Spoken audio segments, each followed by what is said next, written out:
ప్రేమగల మా తండ్రి, జీవం గల మా ప్రభువ, ఈ ఉదయకాల సమయంలో నీ సన్నిధికి వచ్చి ఇప్పటి వరకు నీ కుమార్తెని ఎత్తి పెట్టుకుని మాతో ఇచ్చిన పర్సనల్గా మీరు మాతో మాట్లాడిన విధానాలు బట్టి నీకు వందనాలు. నీకు ఆయాస్కరమైన మార్గాలు మా జీవితాల్లో ఏమున్నాయో సమస్తం ఎరిగిన దేవుడు. ప్రవిధి గదవా, మేము హైడ్ చేసుకున్నవి, ఎగుద ఒప్పుకోకుండా కప్పుకున్నవి, ఎగుదవా మా రహస్య పాపాలు సమస్తము ఎరిగిన దేవుడివి. ప్రవిధి గదవా, ఎగుదవా సమస్తము ఎరిగిన దేవుడివి, సర్వజ్ఞాని అయిన దేవుడివి. మా ఇంటెన్షన్స్ ప్రభా, దాంట్లో మా నిర్ణయాలు అంత తెలిసిన దేవుడు. ఎగుదవా నీ వాక్యం దగ్గరికి వచ్చాం. ఎగుదవా మమ్మల్ని మన్నిస్తూ నీ వాక్య సత్యంలో ఉంచి కొన్ని సత్యాలు మాకు బోధించి నడిపించమని మా ప్రభును రక్షకుడైన యేసుక్రీస్తు నామమున అడిగి వేడుకుంటున్నాం తండ్రి, ఆమేన్. ఒకసారి ఒక తండ్రి తన కొడుకుకి ఒక సైకిల్ కొనిచ్చాడు. ఇంటర్ ఫస్ట్ క్లాస్లో పాస్ అయ్యాడని. అయితే వీడు తొక్కడే చూసుకున్నాడు కానీ దాన్ని తొడవడం కానీ ఏమీ చూసుకోలేదు. ఆ సైకిల్ ఏమైందనంటే మాసిపోయింది, తర్వాత తుప్పట్టేసింది. ఒకటే చూసుకున్నాడు, దానికి ప్యాచ్ ఉందా లేదా అదే చూసుకుంటున్నాడు తప్ప దాన్ని తొడవడం లేదు, ఏమీ లేదు. చివరికి బ్రేక్స్ పడట్లేదు, హ్యాండిల్ కూడా తిరిగిపోయింది, వంకర తిరిగిపోయింది, అంతా తిరిగిపోయింది. అయితే వీడిని బాగు చేసుకోరా అని ఎన్నిసార్లు చెప్పినా తండ్రి వినలేదు. ఆ వ్యక్తి, అబ్బాయి వినలేదు. సరే, ఈ రోజులో సమ్మర్ హాలిడేస్ వచ్చినాయి. సో తండ్రి ఏం చేశాడంటే, వీడు ఎలాగ చేయించుకోలేదు, వీడేమో అమ్మమ్మ వాళ్ళ ఇంటికి వెళ్ళాడు. వాడు వచ్చే లోపల సైకిల్ సెట్ చేసి మొత్తం అంతా తిన్నంగా చేసి పెట్టాడు అక్కడ. వీడు కాలేజ్కి వెళ్ళడానికి సైకిల్ ఎక్కుతున్నాడు కానీ పడిపోతున్నాడు, తొక్కలేకపోతున్నాడు. ఎందుకంటే సెట్ చేసిన సైకిల్ తొక్కలేకపోతున్నాడు. దేనికి అలవాటు పడిపోయాడనంటే పాడైపోయిన సైకిల్కి అలవాటు అయిపోయాడు. అదనా సిస్టమ్ పాడైన దాన్ని సరి చేస్తున్నప్పుడు తొక్కలేకపోతాం కదా.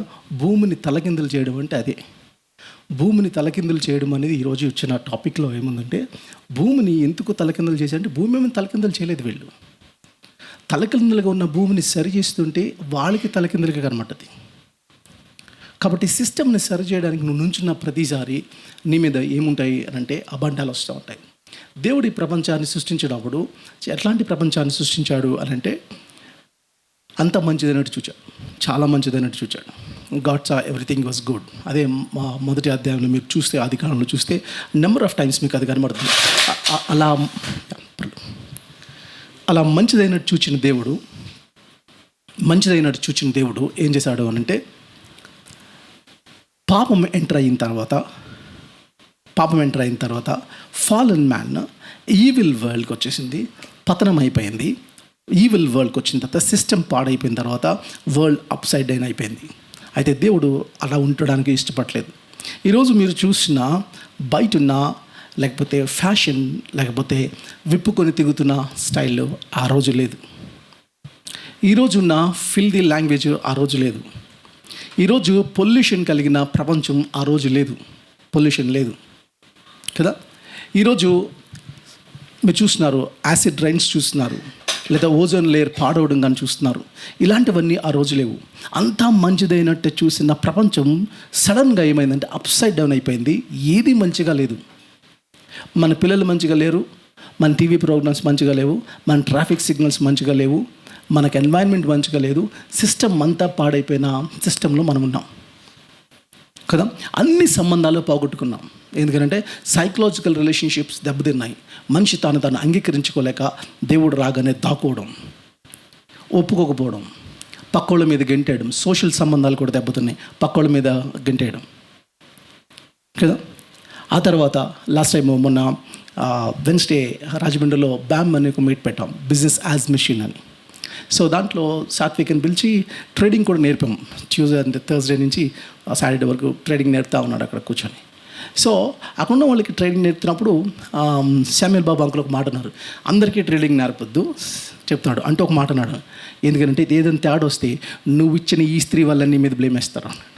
సో ప్రాబ్లం ఏమవుతుందంటే నీ వల్లే జరిగింది నష్టం అని పక్కోళ్ళ మీదకి ఏమవుతుందంటే తోసేయడం అనేది జరుగుతూ ఉంటుంది.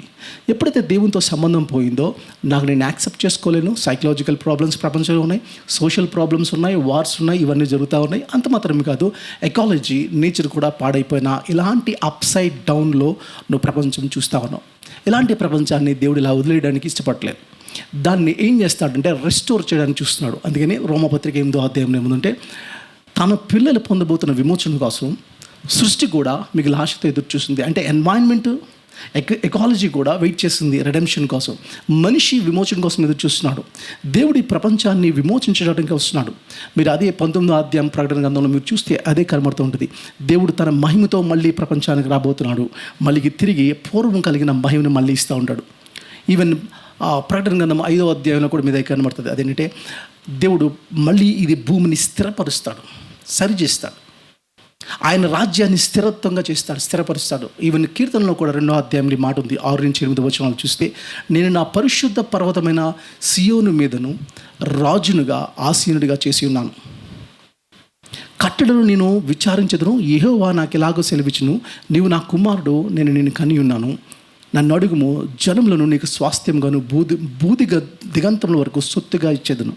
సో దేవుడు తనకు రాజ్యాన్ని భూమి మీద శాశ్వతంగా స్థిరపరచబోతా ఉన్నాడు. సో కర్స్ అయిన వాళ్ళని రెస్టోర్ చేయబోతా ఉన్నాడు.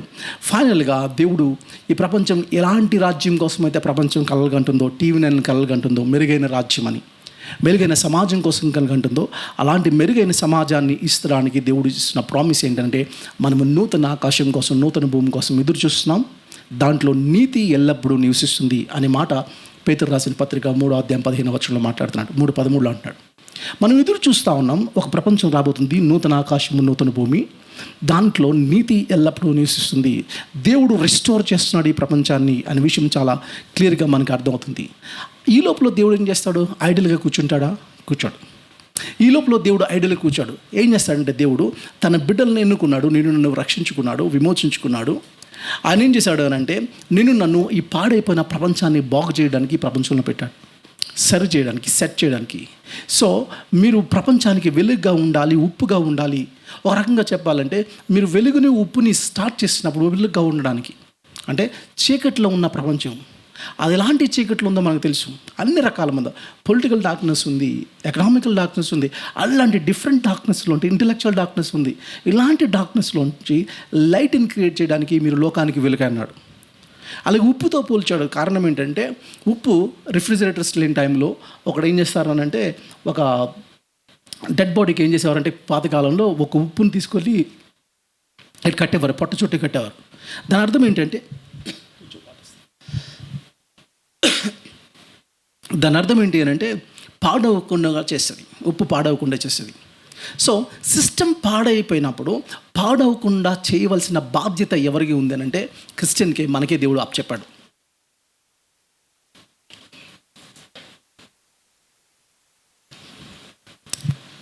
సిస్టమ్ని బాగు చేయడానికి దేవుడు నన్ను పిలిచాడు అన్న సంగతి మనం ఆలోచిస్తూ ఉన్నాం. కాబట్టి దేవుడు ఏం చేస్తాడంటే, పాపులకి, లేకపోతే దేవుని ఎరగనటువంటి బిడ్డలు ఎలా అయితే ప్రపంచాన్ని పాడు చేశారో, వాళ్ళు దేవుని సిస్టమ్ని అన్కంఫర్టబుల్గా చేసేస్తున్నారు.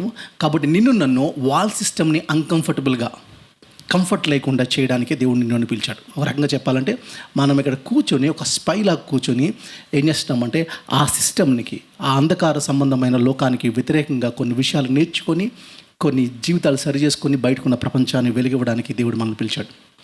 ఇలాంటి విషయంలోనే మన ఎలైజా యొక్క లైఫ్లో మనం చూస్తాం.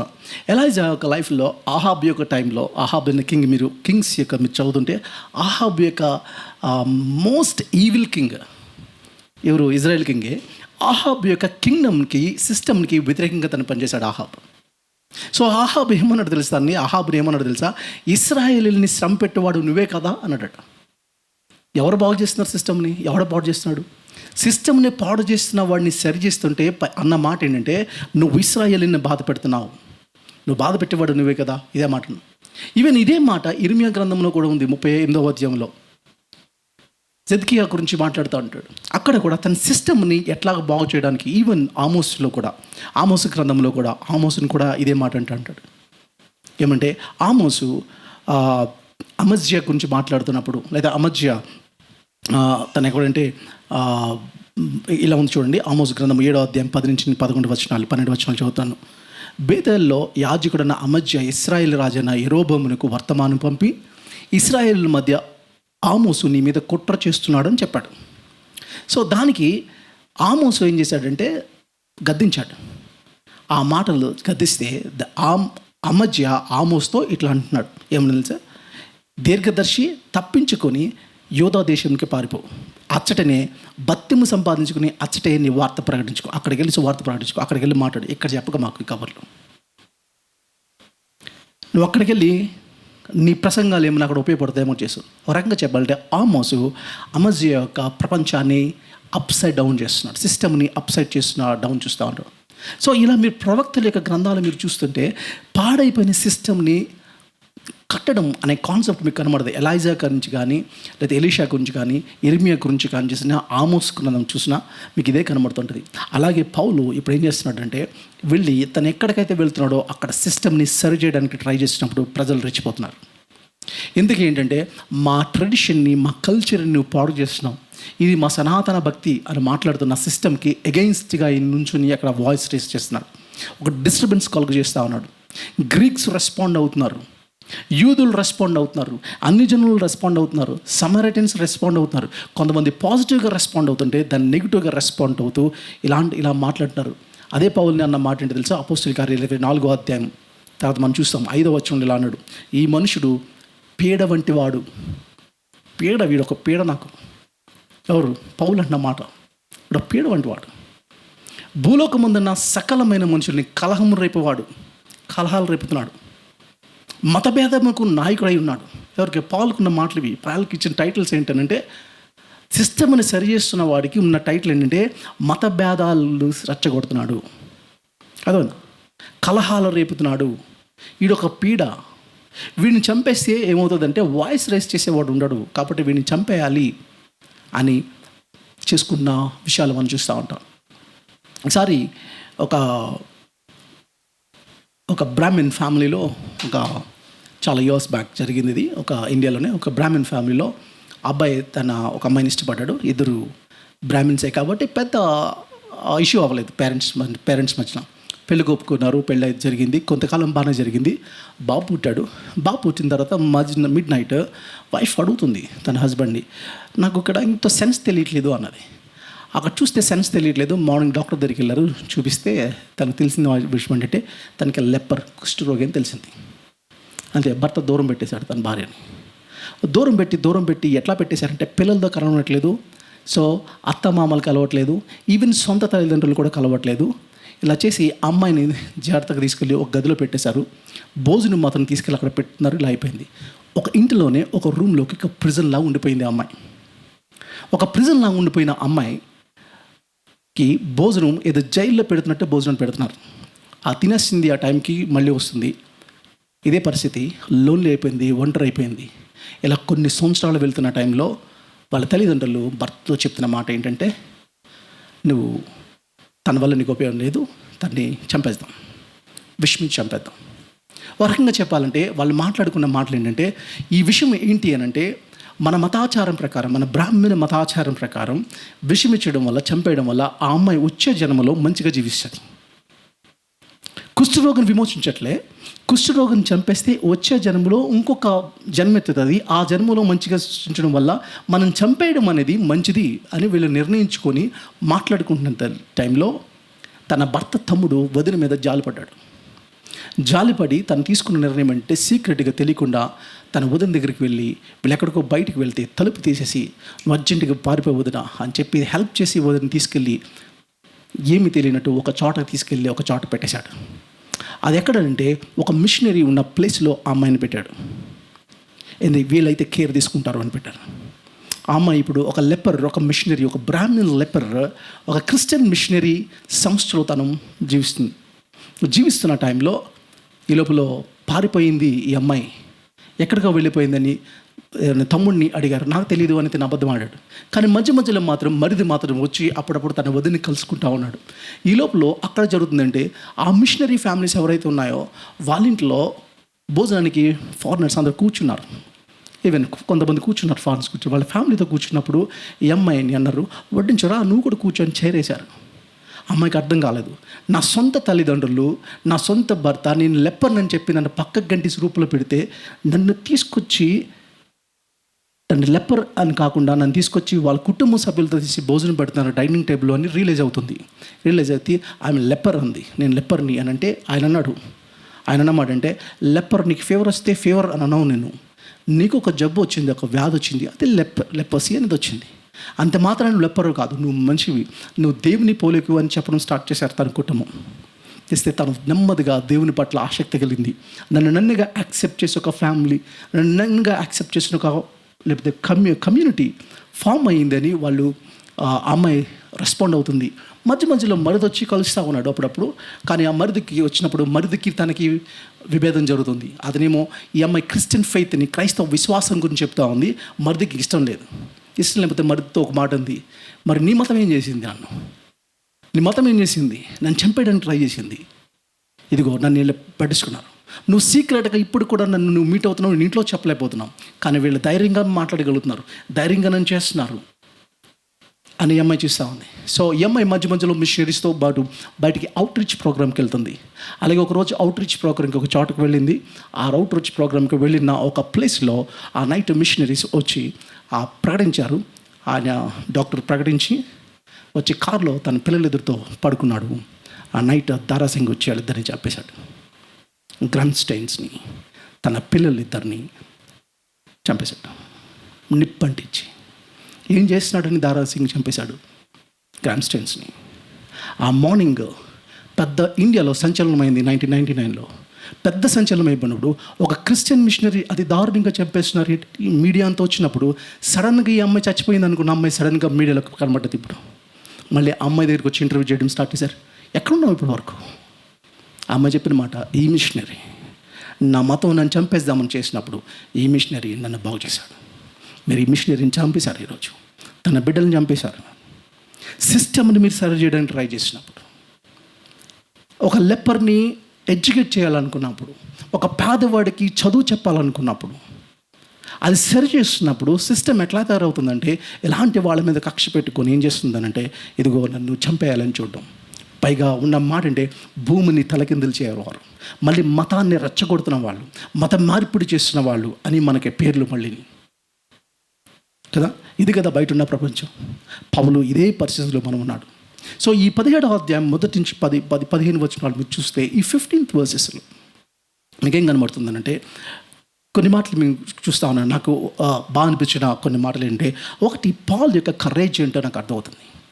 మీరు 1 నుంచి 2 వచనాలు మీరు చూడండి. అక్కడ ఏం కనబడుతుందంటే వారు అంపిపోలి అపోలోయ పట్టణముల మీదుగా వెళ్ళి తెస్సలోనికి వచ్చారు.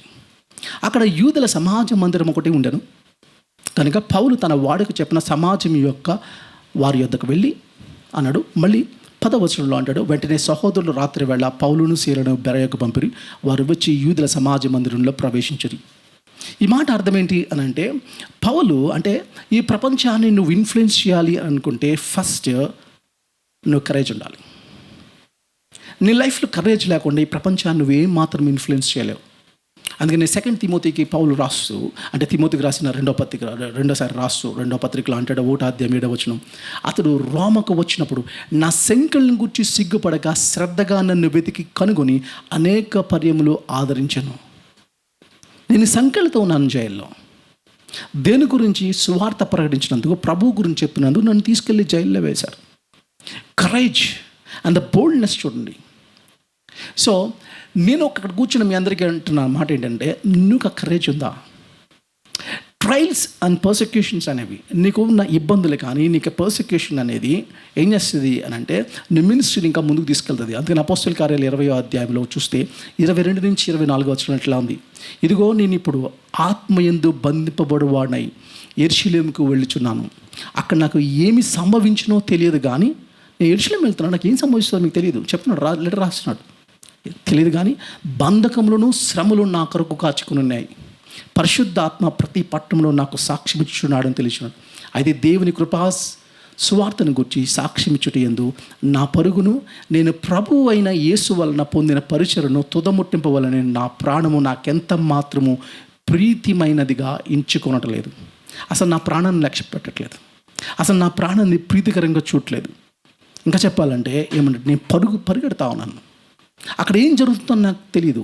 ఒకటైతే తెలుసు, అక్కడ నా కోసం శ్రమలు వెయిట్ చేస్తున్నాయి, జైలు వెయిట్ చేస్తుంది, బంధకాలు వెయిట్ చేస్తున్నాయి అని తెలుసు. ఆ కరేజ్ కలిగిన వ్యక్తి ఎవరంటే పాల్. సో ఆ కరేజియస్ థింగ్స్ మనకుంటే, ఎందుకంటే పాల్ ఎక్కడికి వెళ్ళినా ఈ రోజులాగా 21st సెంచురీలో పాస్టర్స్కి రెడ్ కార్పెట్ వేసినట్లు లేవు ఆ రోజు కాలంలో. ఈ కాలంలో అలా లేవు. ఆ కాలంలో ఉన్న పౌలు నమ్ముకుంటే లేదా ప్రభు గురించి చెప్తే అనేకమైన శ్రమలు. మీకు తెలుసు, మనం ఇంతకు ముందుసారి నేర్చుకున్నాం, ఒక డిమోనిక్ విమెన్ని, గర్ల్ని ఆయన రక్షించినందుకు ఆయన్ని అక్కడ కొట్టారు. అక్కడి నుంచి ఇక్కడ ఏ ప్లేసెస్లో మీరు తిరగడం మీరు చూస్తున్నారు కదా. ఈ ప్లేసెస్ అన్ని తిరిగినప్పుడు ఒక ప్లేస్ నుంచి ఒక ప్లేస్కి వచ్చాడు. అక్కడి నుంచి అక్కడ చూస్తే సుమారు 48 కిలోమీటర్లు, అంటే రోజుకి సుమారు 50 కిలోమీటర్లు ట్రావెల్ చేస్తున్నాడు. ఈ ట్రావెల్ చేసినప్పుడు పాల్ని ఏం చేశారు తెలుసా? ఇక్కడి నుంచి అక్కడికి ఎందుకు వెళ్ళాడు? ఇక్కడ కొట్టేశారు. ఎలా కొట్టారు? ఏ దారుణం కొట్టారు? మనం నేర్చుకున్నాం. ఈడ్చుకుంటూ వెళ్ళారంట. కొట్టారు, రాళ్ళతో కొట్టారు.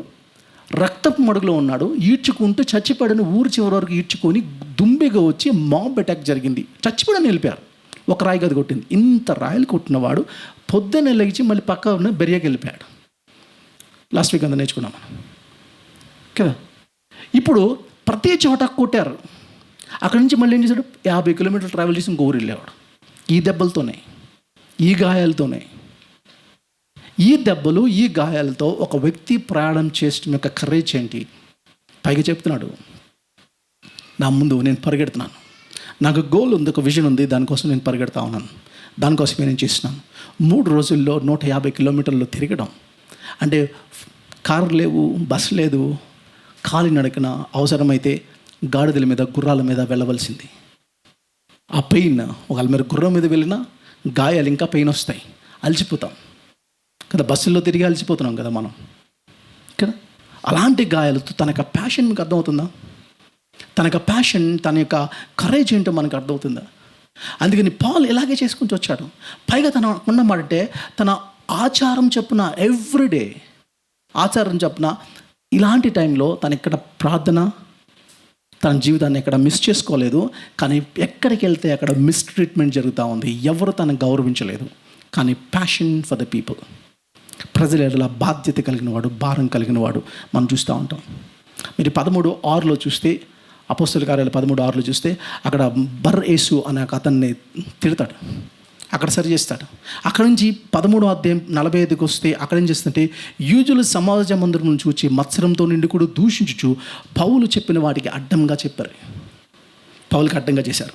అలాగే 13:50లో అంటాడు, అదేంటంటే ఆ పట్టణ ప్రముఖులు రేపి పౌలకు బర్నబకును హింస కలుగు చేశారు. మళ్ళీ అక్కడ జరిగింది. మళ్ళీ 14:2లో అంటాడు, అవిధేయులైన యూదులు అన్ని జనులను పురుగులిపి వారి మనసులో సహోదరుల మీద పగ పుట్టించారు, పగ పుట్టిస్తున్నారు. అంత మాత్రమే కాదు, 14:5-6 చూస్తే అక్కడ ఏంటంటే, అన్ని జనులు యూదులు తమ అధికారులతో కలిసి వారి మీద పడి వారిని అవమానపరిచి రాళ్ళు రువ్వి చంపవాలని ప్రయత్నం చేశారు, అవమానపరిచారు. ఎక్కడికి వెళ్తే అది వారి సంగతి తెలుసుకొని లుకయ పట్టణంకు, లుస్త్రాకు, దెర్బకు చుట్టుపక్కల ప్రదేశంకు పారిపోయి అక్కడ సువార్త ప్రకటించారు. ఎక్కడికి వెళ్తే అక్కడ తన్నుతున్నారు, మళ్ళీ పారిపోతున్నారు, మళ్ళీ అక్కడ సువార్త ప్రకటిస్తూ ఉన్నారు. ఇది పాల్ యొక్క పరిస్థితి. ఇది పాల్ యొక్క కమిట్మెంట్. ఇది పాల్ యొక్క కరేజ్. సో ఈ వచనాలు మనకి ఏం తెలిసిందే, పాల్ యొక్క కరేజ్ ఏంటో మనకి అర్థమవుతుంది. సో ఒకటి మనం ఆలోచించాలి, కరేజ్ ఎలా వస్తుంది? అందుకని 1 కొరింథియన్స్లో అంటాడు, అదేంటంటే 9th chapter 16th verse ఇలా అంటాడు, నేను సువార్త ప్రకటించుచున్నాను, నాకు అతిశయ కారణమేమీ లేదు. ప్రకటించుచున్నాను, అతిశయ కారణమేమీ లేదు. సువార్త ప్రకటింపబడిన భారము నా మీద మోపబడి ఉన్నది. అయ్యో, నేను సువార్త ప్రకటింపబడిన ఎడల నాకు శ్రమ. నేను సువార్త ప్రకటిస్తున్నానని అతిశయించడానికి ఏం లేదు. నేను మా ఓడు సువార్తలు చేస్తున్నాడు, ఎక్కడ పడితే అక్కడ తిరుగుతున్నాడు, అది అతిశయం కాదు. సువార్త ప్రకటించాలనే భారము నాకుంది, నా మీద మోపబడింది. సువార్త ప్రకటించబడేలా నాకు శ్రమ. ఎప్పుడైనా నీ థాట్ వచ్చిందా, నేను సువార్త ప్రకటించకపోతే ఇది నాకు శ్రమ అనే థాట్ ఎప్పుడు వచ్చిందా మీకు? అంత ప్యాషన్, అంత కరేజ్ అది పాల్కొంది. పాల్కొన్న కరేజ్ ఏంటంటే దేని మీద అంటే, కరేజ్ దేని మీద బిల్డ్ అవుతుందంటే ఫెయిత్ మీద బిల్డ్ అవుతుంది.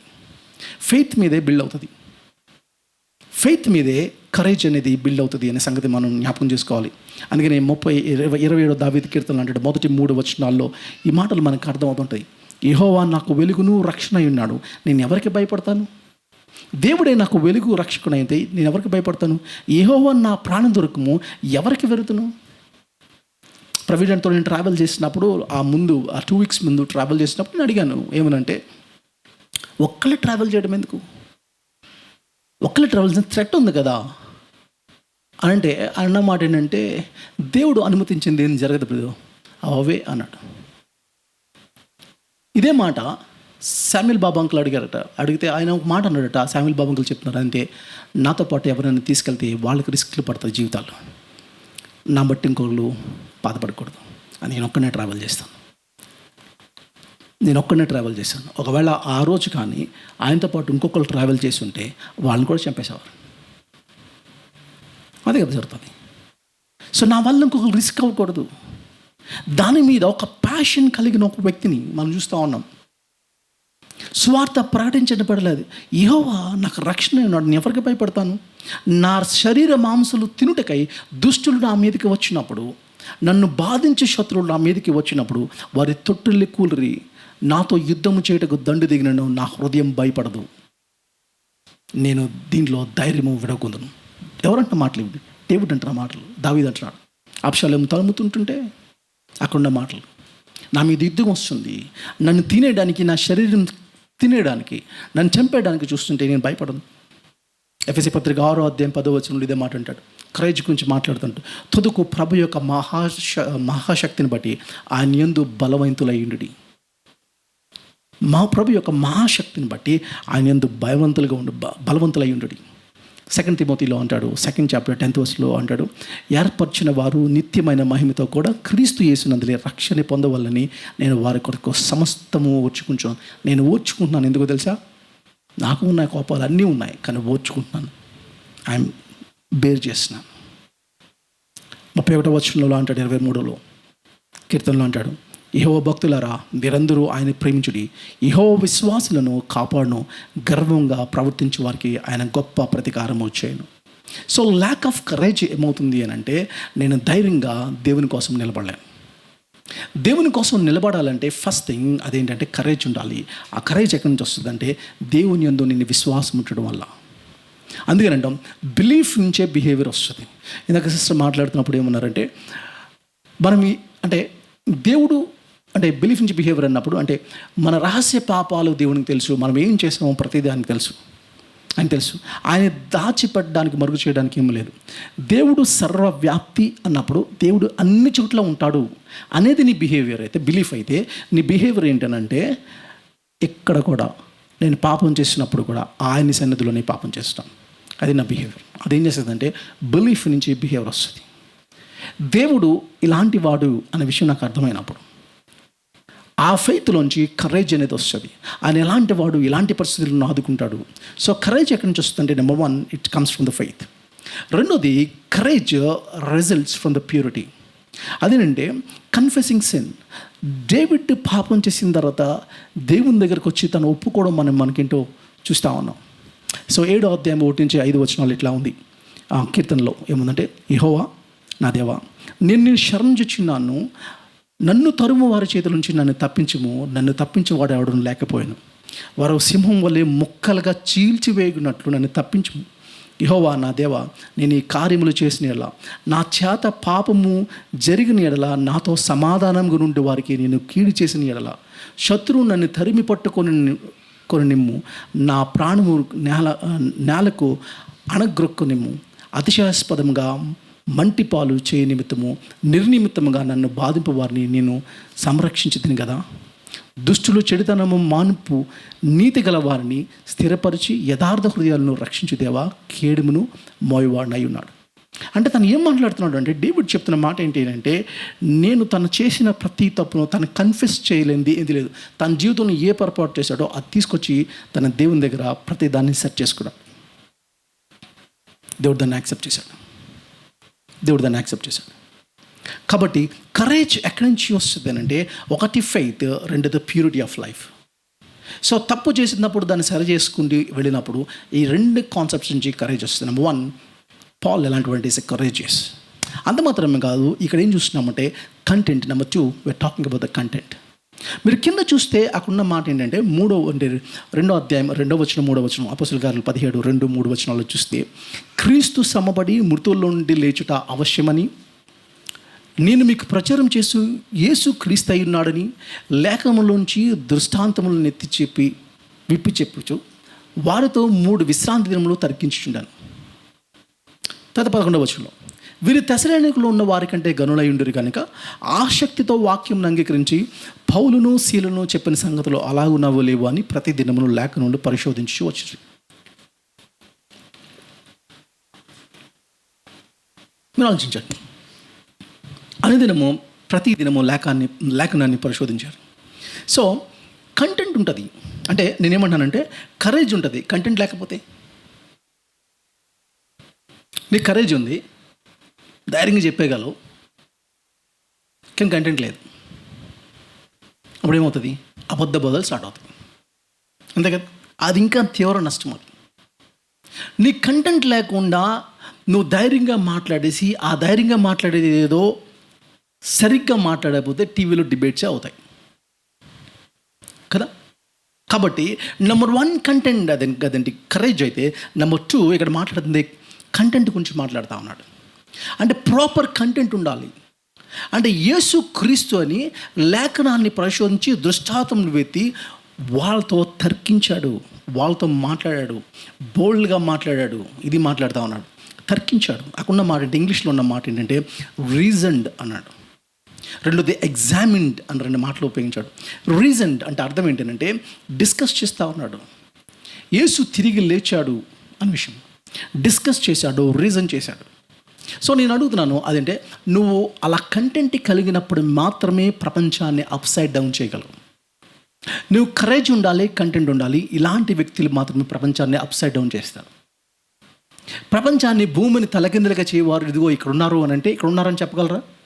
అలా మీ గురించి మాట్లాడాలంటే ఈ 2 ఉండాలి. ఒకటి కరేజ్ ఉండాలి, రెండోది కంటెంట్ ఉండాలి. ఈ రెండిట్లో ఏది లోపించినా నువ్వు ప్రపంచాన్ని అప్సైడ్ డౌన్ చేయలేవు. నేను అడుగుతాను, మీరు ఎంతమందికి డాక్టరీన్స్ మీద అవగాహన ఉంది? ఎంతమందికి బైబిల్ని చదివే పద్ధతి మీద అవగాహన ఉంది? స్టడీ మెథడ్స్ మీద ఎంతమందికి అవగాహన ఉంది? సిద్ధాంతపూర్వకమైన విషయాల మీద ఎంతవరకు అవగాహన ఉంది కదా. ఒక చర్చ్కి వెళ్ళి ఒకవేళ మన చర్చ్లో నేను ఈ మాట అడిగితే మీకు తీర్థం అనే డాక్టరీన్ మీద మీకు అవగాహన ఉందా అని అడిగాను అనుకోండి, ఎంతమంది తీర్థం గురించి మీరు చెప్పగలరు? 1 గంట చెప్పగలరా? అంత కంటెంట్ ఉందా? లేదు అని అంటే ఒక పని చేయండి ఇక్కడి నుంచి. అదేంటంటే వీక్లీ వన్స్ ఒక టాపిక్ ఎన్నుకొని రోజుకు ½ గంట ఆ టాపిక్ మీద ఎన్నుకోండి. నేను మీకు కొన్ని రీసోర్సెస్ చెప్తాను, ఆ రీసోర్సెస్ని మీరు ఉపయోగించుకోండి. అదేంటే ఒకవేళ యూట్యూబ్ని ఉపయోగించుకుంటానంటే విలియం లేన్ క్రేగ్ యొక్క టీచింగ్స్ వినడానికి ట్రై చేయండి. విలియం లేన్ క్రేగ్ డాక్టరీన్స్ మీద ఒక సిస్టమేటిక్గా చేశాడు. ఒక్కొక్క డాక్టరీన్ మీద కనీసం 30 వీడియోస్ చేశాడు. అలా చాలా చేశాడు. సో కొత్తగా ఒకటి విలియం లేన్ క్రేగ్ యొక్క బుక్ రాబోతుంది, క్రిస్టియన్ సిస్టమాటిక్ థియాలజీ రాబోతుంది. ఇంకా రిలీజ్ కాలేదు, మేబీ నెక్స్ట్ ఇయర్ రిలీజ్ అవుతుంది, ఇప్పుడు రాలేదు. ఈ లోపల ఆయన చనిపోకుండా ప్రార్థన చేద్దాం. ఎందుకంటే William Lane Craig is a philosopher and theologian. So ఫిలాసఫీలో PhD ఉంది, థియాలజీలో PhD ఉంది. ఈ రెండింటి మీద అవగాహన కలిగినాడు కాబట్టి సో 2 పర్స్పెక్టివ్స్లో మాట్లాడగలడు. ఎందుకంటే మనకి థియాలజియన్స్ రాసిన సిస్టమాటిక్ థియాలజీ ఉంది, లేదా ఫిలాసఫర్స్ రాసిన సిస్టమాటిక్ థియాలజీ ఉంది. నార్మన్ గైజ్లర్ లాంటి వాళ్ళు is a philosopher, Christian theology రాశారు. తర్వాత ఎరిక్సన్ లాంటి వాళ్ళు రాసిన థియాలజియన్స్ ఉన్నారు, వాళ్ళు థియాలజీ రాశారు. కానీ ఈ 2 కాంబినేషన్స్తో ఒక థియాలజీ వస్తే ఎట్లా ఉంటుందో, even I'm waiting for that book. కాబట్టి ఈ లోపల మీరు యూట్యూబ్లో విలియం లేన్ క్రేగ్ యొక్క మీకు టాక్స్ మీరు వినడానికి మీరు ప్రయత్నం చేయండి. నేను రాజుని కానీ స్టెఫిన్ కానీ చూస్తాను, స్టెఫీ కూడా నేను చూస్తాను. ఇంట్లో ఏదో వండుతూ ఉంది, ఒక పక్కన యూట్యూబ్ ఆన్ చేసుకొని ఏదో థియాలజికల్ క్లాస్ వింటూ వింటూ ఉంది. సో మీరు చూసుకోండి, యూట్యూబ్లో పెట్టుకొని మీరు వింటూ రోజుకు క్లాస్ మీరు చేసుకోవచ్చు. And at the same time నేను చెప్తున్నాను ఇంకొకటి మీలో ఎంతమంది సాటర్డే సెషన్స్కి ఎందుకు అటెండ్ అవ్వట్లేదు? సో JNG అనే సెషన్స్కి ఎందుకు అటెండ్ అవ్వట్లేదు? ఒకవేళ JNG అనే ట్యాగే మీకు ప్రాబ్లం అయితే HCC అని కూడా పెడతాం. ట్యాగే ప్రాబ్లం అయితే ఎందుకు అటెండ్ అవ్వట్లేదు? ఇది మీరు గమనించండి. ఎందుకంటే JNG అని స్టార్ట్ అయిన తర్వాత దాంట్లోంచి జరిగిన మూమెంటే ఒక వింగ్ని మనం HCC చేసాం, హోలీ సిటీ చర్చ్గా. సో నెక్స్ట్ సాటర్డే నుంచి ఏం చేస్తున్నామంటే ఏం చేసామంటే మనకి టీమ్ ఇండియాతో teaching, equipping and empowering of India అనే ఎవరైతే ఫ్యాకల్టీ ఉన్నారో ఆ ఫ్యాకల్టీతో ఎవ్రీ సాటర్డే మీకు 7:30 to 9 లీడర్షిప్ ట్రైనింగ్ ప్రోగ్రామ్స్ ఉంటాయి. ఎవ్రీ సాటర్డే మీకు తెలియకుండా ఒక 1.5 hour కూర్చుంటే మీకు నోట్స్ తీసుకుంటే లీడర్షిప్ ట్రైనింగ్ ప్రోగ్రామ్ వెళ్ళిపోతుంది, ప్యారలల్గా వెళ్ళిపోతుంది. Every Saturday next Saturday evening start అవుతుంది. So leadership training. సో మీరు ఏమవుతున్నారు అని అంటే, మీరు కంటెంట్ ముందు తెచ్చుకోగలిగితే మీరు ధైర్యంగా ప్రపంచంలో వెళ్ళినప్పుడు అవతల క్వశ్చన్ ఇస్తే మీరు ఆన్సర్ చెప్పగలిగిన స్థాయిలో మీరు ఉంటారు.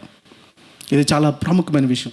అందుకని 1 పేతురు అంటాడు 3:15 అంటాడు, మీలో ఉన్న నిరీక్షను గూర్చి ఎవరైనా హేతుపడితే వాళ్ళకి సమాధానం చెప్పడానికి ఎల్లప్పుడూ సిద్ధంగా ఉండండి.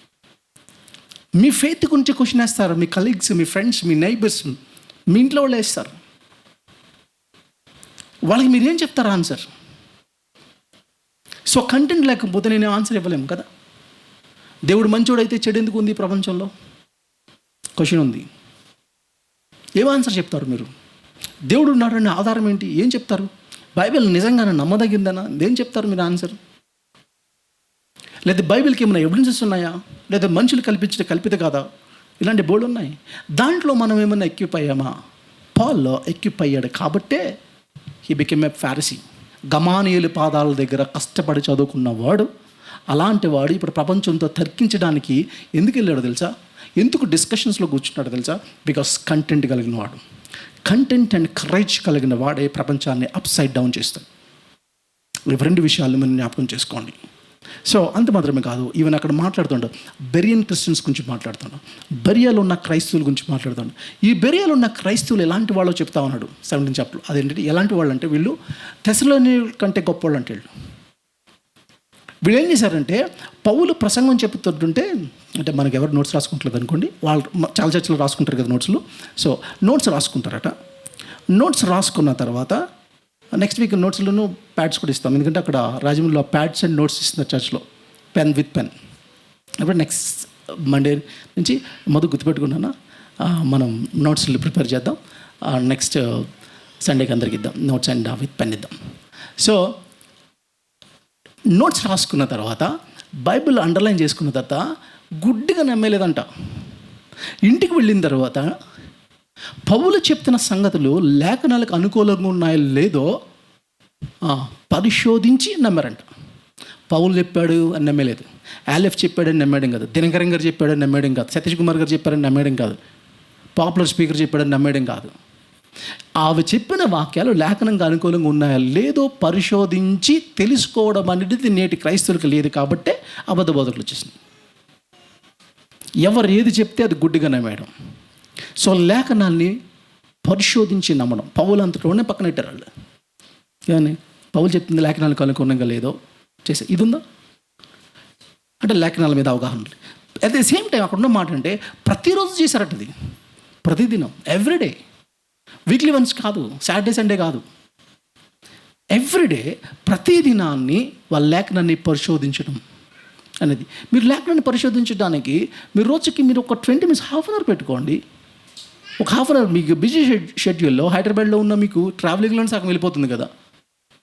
ఏ ఫోన్స్ పెట్టుకోవచ్చు, ఒక చిన్న ఒక చాప్టర్, ఒక ప్యాసేజ్ తీసుకోండి, దాని మీద ఒక అవగాహన తెచ్చుకోండి. రోజు ఒక దాని మీద తెచ్చుకోండి, అవగాహన తెచ్చుకోవడానికి ప్రయత్నించండి. సో నేను చెప్తున్నాను, మీ కాంపిటీషన్ ఎవరో తెలుసా? మీకు మీరే కాంపిటీషన్. గుర్తుపెట్టి పక్కోడితో పోల్చుకోవద్దు. ఎందుకంటే నిన్నటి కంటే ఈరోజు నేను బెటర్ అయ్యానా, నిన్న ఆలెఫ్కి ఈరోజు ఆలెఫ్కి ఏంటి బెటర్ అనేది, అది కానీ మనం తీసుకోగలిగితే మనమే కాంపిటీటర్గా మనం ఎక్విప్ అవడం అనేది సాధ్యమవుతుంది. అందుకని మీరు నెంబర్ 2, రెండోది కంటెంట్ కలిగిన వాళ్ళు, అదేంటంటే బెరియన్ క్రిస్టియన్స్. ప్రతిరోజు వాళ్ళు ఎగ్జామిన్ చేసుకున్నారు. అందుకని యోహాను సువార్త 5వ అధ్యాయం 39వ వచనంలో యేసుప్రభు అంటాడు, లేఖనముల యందు మీకు నిత్య జీవం కలదని తలంచచ్చు వాటిని పరిశోధించుచున్నారు, అవే నన్ను గూర్చి సాక్ష్యం ఇచ్చుచున్నవి. లేఖనాల్లో నిత్య జీవం ఉంది, అవి నా గురించి సాక్ష్యం చెప్తున్నాయి. అదే యోహాను సువార్త 7:17 అంటాడు, ఎవడైనా ఆయన చిత్తం చెప్పున చేయు నిశ్చయించుకున్నలా ఆ బోధ దేవుని వల్ల కలిగిందో లేదా నా అంతటి నేనే బోధించున్నాడో వాడు తెలుసుకుంటాడు. లేఖనాన్ని నువ్వు తవ్వితే అది ఆలెఫ్ యొక్క మాట లేదా లేఖనం నుంచి వచ్చిన మాట మీకు తెలుస్తుంది. లేకపోతే మీరు కంటెంట్ లేకపోతే గుడ్డిగా నమ్మేస్తారు ఆలెఫ్ని. అప్పుడు ఏదో రోజు ఆలెఫ్ మిమ్మల్ని కూడా మోసం చేసేస్తారు, అంతే కదా. అందుకని కంటెంట్ అనేది చాలా ప్రాముఖ్యమైనది. అందుకని ఆయన అంటున్న మాటలు చాలా విషయాలు మనం చెప్పుకుంటూ వెళ్తే చాలా విషయాలు ఉన్నాయి. అందుకని ఏంటంటే లేఖనాన్ని పరిశోధించడం వల్ల జరిగేది ఏంటి అని అంటే, ఒక ప్రాముఖ్యమైనది ఏంటంటే, నేను క్లోజ్ చేస్తాను. 1 పేతురు 2వ అధ్యాయం 3 వచనంలో అంటాడు ఏంటంటే, క్రొత్తగా జన్మించిన శిశువులను పోలిన వారై. అంటే సమస్తమైన కపటమును, వేషధారను, అసూయను, సమస్త దూషణ మాటలను మానేసి క్రొత్తగా జన్మించిన శిశువులను పోలిన వారై మీరు ఉండాలంటే, నిర్మలమైన వాక్యమును, పాలు అంటే మిల్క్ని, రక్షణ విషయంలో ఎదుగు నిమిత్తము ఆ పాలను అపేక్షించుడి అంటున్నాడు. అంటే ఏం మాట్లాడుతున్నాడు? స్క్రిప్చర్ని పాలతో పోలుస్తున్నాడు. ఒక బేబీకి మిల్క్ ఎలాంటిదో ఒక బిలీవర్కి వాక్యం అలాంటిది. మిల్క్ లేకపోతే, ఎసెన్షియల్ ఎలిమెంట్ లేకపోతే ఆ బిలీవర్ బేబీ ఎలా అయితే చచ్చిపోతుందో, ఇది లేకపోతే విశ్వాసి చచ్చిపోతాడు. ఇది అనుదినం జరగవలసింది. నెంబర్ 1, నిర్మలమైన పాలు వలన చేయాలి. అలాగే 2 తిమోతి 2:15 అంటాడు, దేవుని ఎదుట యోగ్యుని గాను సిగ్గుపడనక్కర్లేని వారు గాను సత్యవాక్యమును సరిగా ఉపదేశించువారుగా, వాక్యాన్ని సరిగ్గా అర్థం చేసుకుని ఉపదేశించేవారుగా నువ్వే దేవునికి జాగ్రత్తగా కనపరుచుకోవాలి. వాక్యాన్ని సరిగ్గా నేను ఇంటర్ప్రిట్ చేస్తున్నానా లేదా అనేది జాగ్రత్తగా చూసుకోవాలి. ఈవెన్ యాక్ట్స్ ఆఫ్ అపోస్టల్ అంటాడు 18th చాప్టర్ 24 అక్కడ అంటాడు, అలెగ్జాండ్రీ వాడైన అపోల్లో అనే ఒక యూదుడు ఎఫెసుకు వచ్చాను. అతడు విద్వాంసుడును లేఖనములు యందు ప్రావీణుడై ఉండెను. లేఖనాల్లో నువ్వు ప్రావీణ్యత సంపాదించినప్పుడు నువ్వేం చేస్తావు అని అంటే, నువ్వు ధైర్యంగా మాట్లాడగలవు. సో ఎజ్రా గ్రంథంలో మనకు అదే చూస్తాం. 7వ అధ్యాయం 10వ వచనం. ఎజ్రా ఏం చేస్తాడంటే, యెహోవా ధర్మశాస్త్రాన్ని పరిశోధించాడు. నెంబర్ 1, దాని చెప్పును నడుచుకున్నాడట. నెంబర్ 2, దాన్ని కట్టడను విధులను నెరవేర్చుటకు, వాళ్ళకి ఏంటంటే విధులను నేర్చుటకు దృఢ నిశ్చయం చేసుకోండి. అంటే 1, లేఖనాన్ని పరిశోధించాడు, వచ్చిన సత్యాలను తన జీవితానికి అనుభవించుకున్నాడు, ఆ తర్వాత బోధించడానికి బయటకు వెళ్ళాడు. సో ఈ లాజికల్ ఆర్డర్ మనం చూసుకోవాలి. 1 పరిశోధించడం, తర్వాత ఆ సత్యం జీవితానికి అనుభవించుకోవడం, ఆ తర్వాత ప్రపంచానికి ప్రకటించడానికి బయటకు వెళ్ళడం. కాబట్టి ఇది మాట్లాడుతూ ఉన్నాడు. సో 1 మనం ఏం మాట్లాడుతున్నాము అంటే, 1 కరేజ్, 2ది ఏమంటున్నాం కంటెంట్, అండ్ తర్వాత 3వది ఫైనల్గా కాన్ఫ్లిక్ట్. సో కాన్ఫ్లిక్ట్ ఎక్కడి నుంచి జరిగింది? ఎక్కడ కాన్ఫ్లిక్ట్ జరిగింది అని అంటే, కొందరు పని పాట లేక కొందరు దుష్టులను వెంట పెట్టుకొని వీళ్ళ మీదకి వచ్చేసారు. ఎవరు తీసుకొచ్చారు? వాళ్ళు యూదులు. ఎవరు యూదులు? మత నాయకులు. నువ్వు నిజంగా నీ మత విశ్వాసం మీద ఛాలెంజ్ వస్తే ఏం చేయాలి? నీ యొక్క విద్వాంసులను తీసుకొని, నీ స్కాలర్స్ని తీసుకొని కూర్చోబెట్టి డిస్కషన్ కదా, అది కదా జరగవలసిన డిస్కషన్, అంతేనా? అది చేయలేక ఏం చేశారు వాళ్ళు? అది చేయలేనప్పుడు ఏం చేశారు? పని పాట లేనట్టు స్కాలరా, నీ థియాలజీకి, నీ యొక్క నమ్మకాలకి ఆడు సపోర్ట్ చేస్తాడంటే ఆడే సపోర్ట్ చేస్తాడు. ఆడేంటంటే చదువుకోలేదు, ఊరి మీద తిరుగుతుంటాడు, గాలి తిరుగుతాడు, పని పాట లేకుండా ఊరి మీద తిరుగుతూ ఉన్నాడు. అలాంటి దుష్టుల్ని వెంట పెట్టుకొని కొట్టేంట్రా అంటే కొట్టేస్తాను, జై శ్రీరామ్ రా అంటే అనేస్తాడు. కొట్టి జై శ్రీరామ్ అనేవారు కొట్టి చంపడం. కొట్టిన వాళ్ళు ఎవరు? చదువుకున్నవాడు అంటే లేదు, పని పాట లేకుండా తిరుగుతున్న వాళ్ళని తీసుకొచ్చి పోగు చేసి ఏం చేస్తున్నారంటే కొట్టించడం, మాట్లాడటం. ఈ మాటలు చూసినాం కదా, ఇదే కదా. ఎవరో ఇంట్లోకి వెళ్ళి ప్రార్థన చేసుకుంటే నీకు సంబంధం ఏంటి? లోపలికి వెళ్ళి వాళ్ళని కొట్టేసి వాళ్ళ ఇంట్లో వస్తువులను పడేసి జై శ్రీరామ్ అనమని నువ్వెందుకు చేస్తున్నావు? ఎవరో VBS కనెక్ట్ వాళ్ళ చర్చలో చేసుకుంటుంటే అక్కడికున్న పిల్లల దగ్గరికి వెళ్ళి జై శ్రీరామ్ అంటావా లేదా అని వాళ్ళు అనమని గొడవ చేయడం. ఎవరు ఈ గ్యాంగ్ అంతా? ఎవరు? ఊరి మీద పని పాట లేని వాళ్ళు. సో ఎవరైతే లైవ్ చేస్తున్నారో అలాంటి అటాక్స్లో మీరు ఉంటే గుర్తుపెట్టుకోండి, వాళ్ళు మిమ్మల్ని ఎందుకు ఉపయోగించుకున్నారు తెలుసా? మీకు పని పాట లేదని ముద్రేసి మిమ్మల్ని ఉపయోగించుకున్నారు. గాలి తిరిగే వాళ్ళు మీరు. కాబట్టి మీరు ఎక్కడ ఉపయోగపడతారంటే వాళ్ళకి, వాళ్ళ మూమెంట్కి అక్కడ వరకు ఉపయోగించుకుంటారు. అంతేకాని మీలో ఉన్న తప్పులేంటి, మీ యొక్క ధర్మశాస్త్రం ఏంటి, మీ ధర్మం ఏంటో వాళ్ళకి బోధించరు. ఇలాంటి వాళ్ళని తీసుకొచ్చి ఏం చేస్తారంటే చేస్తూ ఉన్నారు. చేసుకుని అక్కడ 2 అభియోగాలు తెచ్చి కాన్ఫ్లిక్ట్స్ తీసుకొచ్చారు. 1 ఏంటంటే, వీళ్ళు భూలోకాన్ని తలకిందులు చేసే వాళ్ళు ఇక్కడ ఉన్నారు. నెంబర్ 1, సిస్టమే పాడైపోయింది, దాన్ని సరి చేయడానికి వచ్చిన వాళ్ళని వీళ్ళు పాడు చేస్తున్నారు అంటున్నారు కదా, వీళ్ళు పాడు చేస్తున్నారు. నెంబర్ 2 ఇంకొక మాట తీసుకొచ్చారు. అదేంటంటే, వీళ్ళు ఎవరు అనంటే ఏంటంటే, వీళ్ళు ఎవరు అంటే కైసరు కాకుండా క్రీస్తు అనే మరొక రాజును చూస్తూ ఉన్నారు. అంటే ఏమైందనంటే, మనం చూస్తే అంటే అక్కడున్న కాంటెక్స్ట్ మనం చూస్తే ఏంటంటే గ్రీస్లో లేదా ఒక భయంకరమైన అంతర్యుద్ధాలు జరుగుతూ ఉన్నాయి. ఆ వేదికగా ఉంది. అప్పటికే జూలియస్ సీజర్ చచ్చిపోయాడు. చచ్చిపోయిన తర్వాత బ్రూటస్ వచ్చాడు, కాసియస్ యాంటోనీ వచ్చాడు. వీళ్ళిద్దరు కొట్టుకున్నారు, అక్టేవియస్తో పోరాడారు. ఆ తర్వాత ఏమైంది అని అంటే అగస్టిన్ లేకపోతే అగస్టస్ లేకపోతే కైసర్ అగస్టస్ అని అంటాం కదా, అతను ఆధిపత్యం కోసం పోరాడడం ఇవన్నీ జరుగుతున్న టైం. ఇలాంటి టైంలో అరే మొన్నే కదా జరిగింది, ఈ రాజు చచ్చిపోయాడు, ఈ వీడి మీద అటాక్ చేశారు, ఎవ్రీ 50 yearsకి ఇలాంటి యుద్ధాలు జరుగుతున్న టైంలో ఇదిగో క్రీస్తు అనే ఒక వేరే రాజు అని అనగానే వీళ్ళకి ఎలా ఉందంటే ఒక పొలిటికల్గా ఇది ఒక పెద్ద మూమెంట్ చేయడానికి ట్రై చేస్తారు. కానీ అట్లీస్ట్ వాళ్ళకు ఒక విషయం అయితే అర్థమైంది. అట్లీస్ట్ వీళ్ళకి ఒకటి అర్థమైంది. అట్లీస్ట్ ఆర్ఎస్ఎస్ వాళ్ళకి ఒకటి అర్థమైంది. వీళ్ళు ఖచ్చితంగా ఈ క్రిస్టియన్ సిస్టమ్ని పాడు చేస్తారు. ఎలాంటి సిస్టమ్ని పాడు చేస్తారు? చదువుకోలేనివాడికి చదువునిస్తారు. ఆ చదువుకున్నవాడు ఏం చేస్తాడంటే నన్ను క్వశ్చన్ చేస్తాడు, కాబట్టి వీడు చదువుకోకూడదు. అంతే కదా. ఖచ్చితంగా వీళ్ళు ఏం చేస్తారు అంటే, మీకు తెలుసా లేదా, మహాత్మా గాంధీకి సుభాష్ చంద్రబోస్ని చంపేశారు కదా, అల్లూరి సీతారామన్ చంపేశారు కదా కదా. మరి సరిగ్గా షర్ట్ వేసుకోలేని వాళ్ళు చంపేయడం ఎంత చెప్పండి కదా. మహాత్మా గాంధీ ఎన్నుకున్న విధానం ఏంటి తెలుసా? Non violence. ఎక్కడి నుంచి తీసుకొచ్చాడు అది?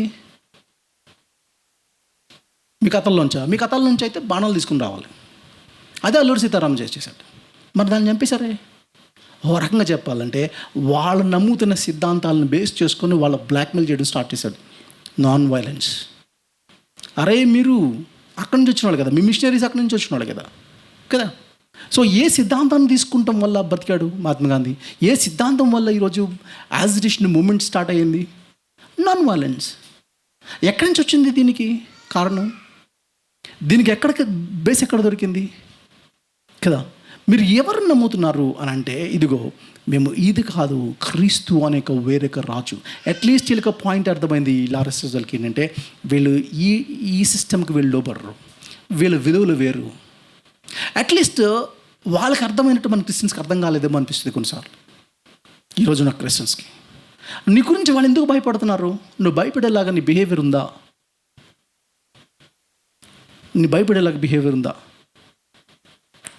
వాళ్ళు అడుగుతున్న మాట ఏంటంటే, మాకు మోదీ కాదు, ఈ క్రిస్టియన్స్ మోదీ రాజ్యం కోసం చూడలేదు, ఇదే మోదీ రాజులో ఉండి దేవుని రాజ్యం కోసం ఎదురు చూస్తున్నాను. క్రీస్తు అనే వేరొక రాజు, ఒక రాజ్యం వస్తుందని వెయిట్ చేస్తూ నీ రాజ్యం వచ్చుగా కానీ ప్రార్థన చేస్తున్న వాళ్ళు వీళ్ళు అన్ని గురించి సాక్ష్యం చెప్పగలరా? బయట చెప్పగలరా? అలాంటి వ్యక్తులు, అలాంటి క్రైస్తత్వం, అలాంటి క్రిస్టియానిటీ ఎర్లీ చర్చ్లో ఉంది. ఒక రకంగా చెప్పాలంటే రేపొద్దున్న మనకి ఈరోజు ఆల్రెడీ సుప్రీంకోర్టు మనకు ఒకటి చెప్పింది. అదేంటంటే గే మ్యారేజెస్కి లేకపోతే హోమోసెక్షువల్ మ్యారేజెస్కి ఆల్రెడీ సుప్రీంకోర్టు పర్మిషన్ ఇచ్చింది. వాళ్ళకి లేనప్పుడు మీకు ఏం ప్రాబ్లం లేదు కదా, ఇచ్చేసింది. మరి క్రిస్టియన్ వాయిస్ ఏంటి? సుప్రీంకోర్టు చెప్పింది విందామా? దాన్ని అంగీకరించవచ్చా? నువ్వు నిన్ను నమ్ముతున్నది ఒకటే, రాజైన ఉజ్జయ మరణం పొందిన తర్వాత అత్యున్నత సింహాసనం మీద ప్రభు ఆసీనుడు ఏంటి చూసింది. ఒక సక్సెస్ఫుల్ కింగ్ చచ్చిపోయిన తర్వాత హోప్లెస్ అనుకున్న తర్వాత అనుకుంటావేమో దానికి పైన ఒక రాజు ఉన్నాడని గుర్తుపెట్టుకో. అత్యున్నత సింహాసనం మీద ఆయన కూర్చున్నాడు, ఆయన ప్రభు ఆసీనుడు ఏంటట చూచితని. సుప్రీంకోర్టుకి మించిన ఒక లా సిస్టమ్, ఒక లా గివర్, ఒక దేవుడున్నాడు. సో నేను ఆయనకు లోబడుతున్నాను, ఆ సుప్రీంకోర్టు కాదు, ఆ మోదీకి కాదు. దానికి లోపడతాను. ఎప్పుడు లోపడతాను ఈ గవర్నమెంట్కి అంటే, ఆ గవర్నమెంట్ దేవుని యొక్క ధర్మశాస్త్రానికి అనుకూలంగా వ్యవహరించినప్పుడు నేను లోపడతాను. కానీ దానికి పైన రాజుకు నేను ఇంకా అల్టిమేట్గా డిపెండ్ అవ్వాలి. ఆ రాజు నాకు చెప్పాడు కొన్ని విషయాలు, ఆ దేవుడు నాకు విషయం చెప్పాడు, కొన్ని విషయాలు చెప్పాడు, దానికి చెప్తాను. ఆయన ఏమన్నాడంటే నరహత్య తప్పు అన్నాడు. కాబట్టి నేను రేపొద్దున సుప్రీంకోర్టు అబార్షన్ లీగలైజ్ చేసి ఇది రైట్ అని చెప్పితే నా వాయిస్ ఏంటంటే, క్రిస్టియన్స్ ప్రపంచం ఏం చెప్తుందంటే వీళ్ళు మోదీ గవర్నమెంట్కి కాదు, వీళ్ళు క్రీస్తు అనేక ప్రభుత్వానికి, క్రీస్తు అనేక ప్రభుకి, క్రీస్తు అనేక వేరే రాజ్య విలువతో జీవిస్తున్నారు. ఈ అబార్షన్కి నో అంటున్నారు. అందుకని gospel sometimes is called as a civil disobedience. Gospel కొన్నిసార్లు ఏమవుతుందంటే సివిల్ డిసోబీడియన్స్ అవుతుంది. మనం రెబల్సా అంటే yes we are rebels, but we are compassionate rebels. అది గుర్తుపెట్టుకోండి. భూమిని తలకిందులు వారు చేసేవారు ఇక్కడే ఉన్నారు. ఆ సిస్టమ్ నీ దగ్గర ఉంది. అది జరగాలంటే ఈ 3 జరగాలి. ఏంటి తెలుసా? నెంబర్ 1 అదంటే కరేజ్, రెండోది కంటెంట్, మూడోది ఏమనుకున్నాం అప్పుడే కాన్ఫ్లిక్ట్ అనేది స్టార్ట్ అవుతుంది. సో కాన్ఫ్లిక్ట్ ఎప్పుడు స్టార్ట్ అవుతుందంటే you have a courage and content కలిగినప్పుడే ఈ ప్రపంచాన్ని, భూమిని తలకిందులకు చేసే సామర్థ్యము ఆ యొక్క కాన్ఫ్లిక్ట్ ఈ ప్రపంచంలో తీసుకొస్తాం. అలా ఉండేలాగిన దేవుడు మనల్ని దీవించును కాక. కళ్ళు మూసుకుందాం, ప్రార్థన చేసుకుందాం. ప్రేమగల తండ్రి, జీవం గల మా ప్రభువా, ఈ ఉదయకాల సమయంలో నీ యొక్క వాక్యం యొక్క సన్నిధికి వచ్చి మేము మాట్లాడుతున్నాం. ఈ మాటలు వ్యర్థం కాకున్నట్లు నీ కృపను అనుగ్రహించమని అడుగుతా ఉన్నాం. మాకు ఇచ్చిన ఈ సత్యాలు బట్టి నీ కొందనాలు ప్రభుదిగా. భూమిని తలకిందులు చేసేవారు ఇక్కడ ఉన్నారు ప్రభు. సిస్టమ్ని సరి చేస్తున్నప్పుడు ప్రభా, మతాల మధ్యన భేదం చేసిన వాళ్ళు వీరే. భూమిని తలకిందులు చేసిన వాళ్ళు ఇక్కడికి వచ్చారు, మా సిస్టమ్ని పాడు చేసేస్తారు అనుకుంటున్నారు. ఏ సిస్టమ్ ఉంది ఈ ప్రపంచంలో? అన్యాయమే ఉంది, అక్రమం ఉంది, చీకటి ఉంది. దాన్ని సరి చేస్తున్నప్పుడు, వెలుగు ఇస్తున్నప్పుడు, దాన్ని పాడైపోయిన దానికి ప్రభు బాగు చేయడానికి ఉప్పుగా నిలబడుతున్నప్పుడు మా మీద ఇదిగో యాజిటేషన్స్ వస్తున్నాయి. అలాంటి ప్రపంచంలో మేము ధైర్యం కలిగి మేము నిలవడానికి మీ కృపను అనుగ్రహించండి ప్రభా. మా కరేజ్ను అనుగ్రహించండి. ఆ కరేజ్ ప్రభా ఎక్కడి నుంచి వస్తుంది అంటే దేవుని యందు మా విశ్వాసం ఎట్లా ఉంది ప్రభా, మా దేవుడు మాతో ఉన్నాడు అనేది. అట్ ద సేమ్ టైం ప్రభా, ఆ కరేజ్ నుంచి ప్రభు గదవా మాకు కంటెంట్ కూడా కావాలి. నీ వాక్యం యొక్క లేఖనాల మీద అవగాహన కావాలి ప్రభు గదవా. మా బిడ్డలు ఇంకా సంఘం ఉన్న ప్రతి బిడ్డని మీరు జ్ఞాపకం చేసుకోండి. ఇది గదవా, ప్రతి బిడ్డలో కొంచెం కంటెంట్ కలిగడానికి వాళ్ళు ఏ యొక్క బుక్స్ చదువుతున్నారు, ఎలా ఎక్విప్ అవుతున్నారు జ్ఞాపకం చేసుకోండి ప్రభా. వాళ్ళకి రీసోర్సెస్ని ప్రభా మిస్యూజ్ చేసుకోకున్నట్లు మీ కృపణ గురించి నడిపించమని అడుగుతా ఉన్నాం ప్రభా. అలా నిలబడినప్పుడు ఈ ప్రపంచంలో కాన్ఫ్లిక్ట్స్ వస్తూ ఉన్నాయి ప్రభు. ఇది కదవా, నా పేరట ఇది కదవా, తండ్రికి కుమారుడికి, తల్లికి కూతురికి, అత్తకి కోడలికి మధ్యన ఖడ్గం వస్తుంది అనే వాక్యం సెలవిస్తుంది. ఎందుకంటే నీ పేరట నుంచున్నప్పుడు ఇది కదవా కాన్ఫ్లిక్ట్స్ వస్తూ ఉంటాయి. కానీ ప్రభు ఇది కదవా, ఆ కాన్ఫ్లిక్ట్స్ ప్రపంచాన్ని, భూమిని తలకిందులుగా చేసేవారు ఇక్కడ ఉన్నారు. వీళ్ళు క్రీస్తు అనేక వేరే రాజుని ఆరాధిస్తున్నారు. వీళ్ళకి ఈ గవర్నమెంట్ కాదు, వేరే గవర్నమెంట్ కోసం, వేరే రాజ్యం కోసం, మనుషుల యొక్క రాజ్యంలోనే దేవుని రాజ్యం కోసం ఎదురు చూస్తున్న బిడ్డలు, నీ రాజ్యం వచ్చుగా కానీ ఎదురు చూస్తున్న బిడ్డలని మా గురించి ప్రపంచ జనాభం చెప్పుకొని ఆ సాక్ష్య జీవితాలు మాకు అనుగ్రహించి నడిపించమని, మా యొక్క అపరాధాలని ప్రభుది గదవా క్షమిస్తూ, ప్రభుది గదవా మేము ప్రభుది గదవా ఎడల మాకు ఇంకా ఆయాసకరమైన మార్గాలు ఏదంటే అది మేము సరి చేసుకుంటూ ప్రభా మేము ఎక్కువపై నిలబడే కృపను మా అందరికీ అనుగ్రహించి నడిపించమని మా ప్రభువును రక్షకుడైన యేసుక్రీస్తు నామమున అడిగి వేడుకుంటున్నాము తండ్రి. ఆమేన్.